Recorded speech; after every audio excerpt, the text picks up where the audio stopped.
এগুলি পুরনো কেউ নাই, এটা আপনারা খোঁজ নিলে নিশ্চয়ই আপনারা জানবেন। তারপরও আমি মনি আপাকে এই প্রশ্ন করতেই চাই। ডক্টর জাবিন অনেকগুলি ভ্যালিড প্রশ্ন তুলেছেন, সেই ব্যাপারে আপনার সাথে আসলে আমি একটু কথা বলতে চাই। তার আগে আমরা সরকারের কাছে জানতে চেয়েছিলাম বিএনপির কেন্দ্রীয় সরকারের কাছে না, দর্শকদের কাছে, বিএনপির কেন্দ্রীয় নেতৃত্বের নিয়ন্ত্রণ স্থানীয় পর্যায়ে নাই দাবি করেছে জাতীয় নাগরিক পার্টি।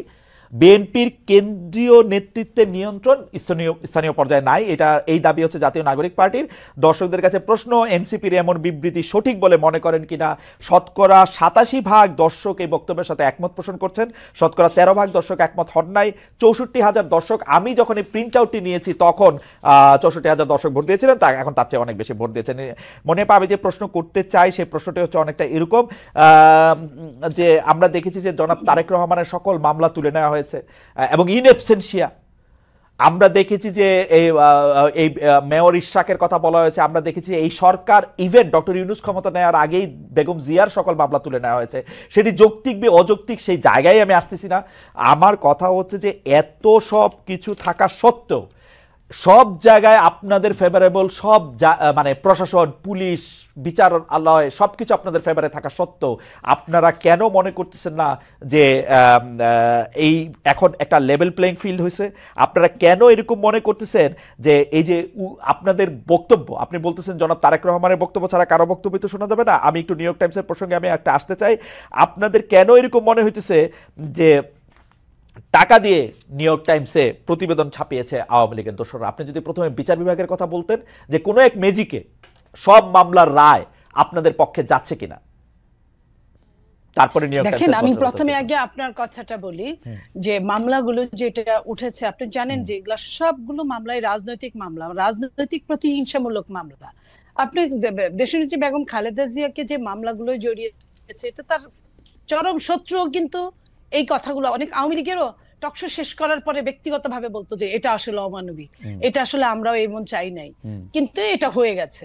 তো এই যে অমানবিক, এবং আপনি দেখেন জনাব তারেক রহমান সাহেব ওনাকে জোর করে মুসলেকা নিয়ে ওনাকে দেশ ছাড়তে বাধ্য করেছে।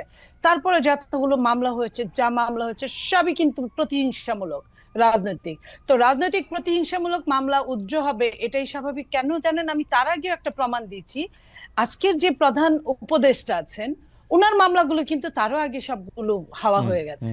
যেভাবে শেখ হাসিনা ক্ষমতায় আসার পরে আপনি জানেন যে 1/11 পরে দেশনেত্রী বেগম খালেদা জিয়ার উপরে 1/11 প্রয়োগ করা সত্ত্বেও তাকে কিন্তু মামলা দিতে পারে নাই তৎকালীন অনির্বাচিত সরকার।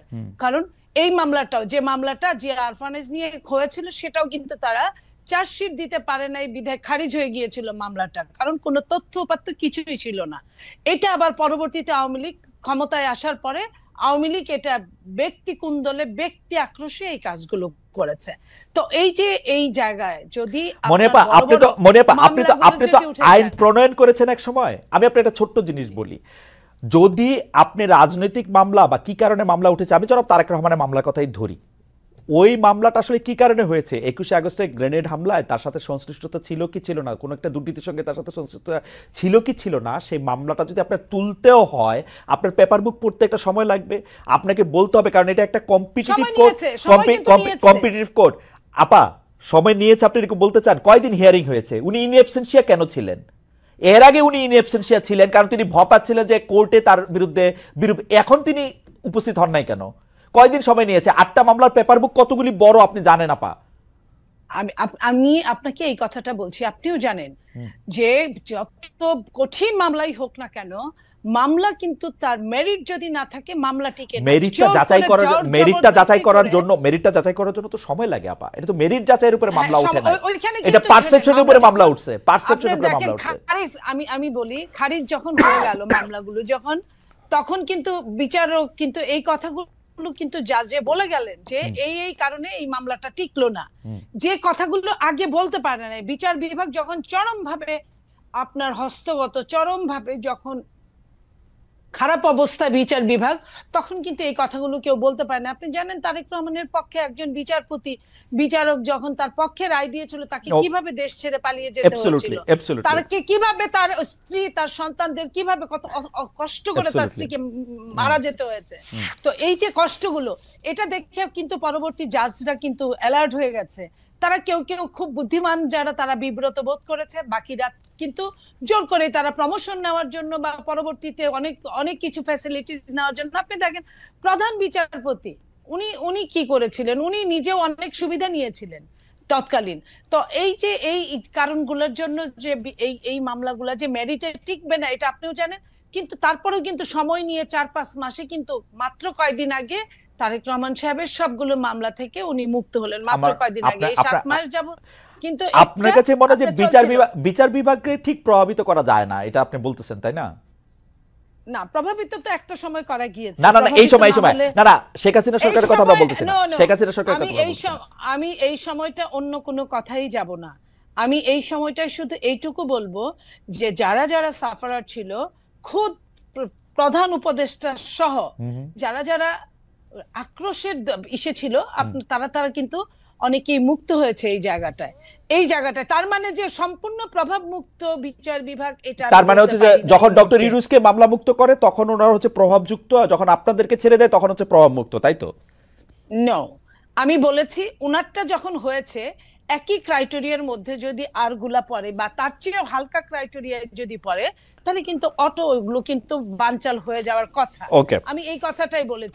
ওকে, ঠিক আছে। আমি তার মানে বলি নাই যে প্রভাব মুক্ত হলে কিন্তু উনারও সময় নিত, উনারও মিনিমাম 7 মাস সময় নিত, উনার কিন্তু 7 মাস সময় নেয় নাই। খালেদ ভাই, এটা আপনি একটু খেয়াল করেন। আমি একটু জাবিনের কয়েকটা প্রশ্নের উত্তর দিতে চাই, আপনি যদি একটু সময় দেন। সেটা হলো, জাবিন প্রথমেই বলছে যে তারা ফেসিবাদের জন্য, বিলোপের জন্য মাঠে নেমেছিল, যদিও আপনি প্রতিবাদ করেছেন। আমি এটা আবারও বললাম, ওনারা 3 তারিখ 4 তারিখের আগ পর্যন্ত কোটার জন্যই ছিল, চাকরির জন্যই তাদের আন্দোলন ছিল। তাদের আন্দোলন এখন সরিষার মধ্যে ভূত রাখার জন্য, যদি ভূত থাকে সেটা তারা জানবে, এটা অন্য কেউ জানার কথা না।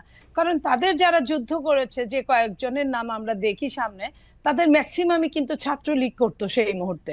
তো সেই মুহূর্তে ছাত্রলীগ করতে বাংলাদেশের সবার জন্য এটা ভালো হলেও আওয়ামী লীগের ঘর থেকে আসার পরে এটাকে এক ধরনের মুনাফিকি বলে, অন্য কিছু বলে না। তাদের জন্য আমি সবার জন্য এই কথাটা বললাম। আমার লাভ হয়েছে, দেশের লাভ হয়েছে, আমি অস্বীকার করব না, কিন্তু এই লাভের জন্য কিন্তু মনিয়াপা, ওরা তো তবু 1-1.5 বছরের একটা প্ল্যান করে 1-1.5 মাসের মধ্যে থেকে এটা এক্সিকিউশন করে, সেটা কোটা দিয়েই পারুক আর যাই দিয়ে পারুক, ওরা তো এটা এক্সিকিউশন করে দেখাইছে মাঠের মধ্যে। সেদিন মাঠে ছিলাম না, আপনারা মাঠে ছিলেন, কিন্তু আপনারা মাঠে মরেন নাই, মরছে উনারাই। আমি কে বলেছে আমাদের লোক বেশি মরেছে? ছাত্ররা, সেটা আপনারা দাবি করেন, সেটা আপনারা দাবি করেন, আপনারা দাবি করেন। আমি বলি প্লিজ, জি, কয়জন ছাত্র আমি প্রত্যেকটা শহীদের প্রতি শ্রদ্ধা রেখে কথা বলছি, এবং ছাত্র ছাড়া যারা বাকি ছিল সবই অনেক বেশি, তার চেয়ে অনেক বেশি রিকশাওয়ালা, ভ্যান গাড়ি চালক, বিএনপি তো না, বিএনপি তো না, বিএনপি অবশ্যই বিএনপি না, রিকশাওয়ালা তো বৈষম্য বিরোধীর কথা শুই নাই আসছে, বিএনপির কথা শুনে তো আসে নাই। কোন বৈষম্য বিরোধী না, শোনেন, যখন আপনি মানবতার জন্য 28 অক্টোবরেও তো বাংলাদেশে মানুষ রিকশা চালাইতো আপা, 28 অক্টোবরে তো বাংলাদেশে মানুষ রিকশা চালাইতো, তারা তো আসে নাই। আমি আপনাকে এটাই বলি, এই জন্যই তো মুনাফেক হতে হয়েছে। আমি এখন ওদের পক্ষেই কথা বলছি। জি, বলেন। কারণ ওরা যদি বিএনপি হয়ে নামতো, ওদের কিন্তু অনেকেই কিন্তু বিএনপি সন্তান, বড় বড় নেতা উপদেষ্টারাও কিন্তু বিএনপি সন্তান। ওরা যদি ওই বিএনপি হয়ে নামতো, তাহলে কিন্তু ওদেরও অবস্থা 14 শিকের মধ্যেই হতো, ওরা নামতে পারতো না। ওদের অনেক রকম প্ল্যান করে, অনেক রকম ভাবে ঘুরে এই কাজগুলো করতে হয়েছে। তো এই কাজগুলো করতে গিয়ে হয়েছে কি, ওরা নিজেদের মধ্যে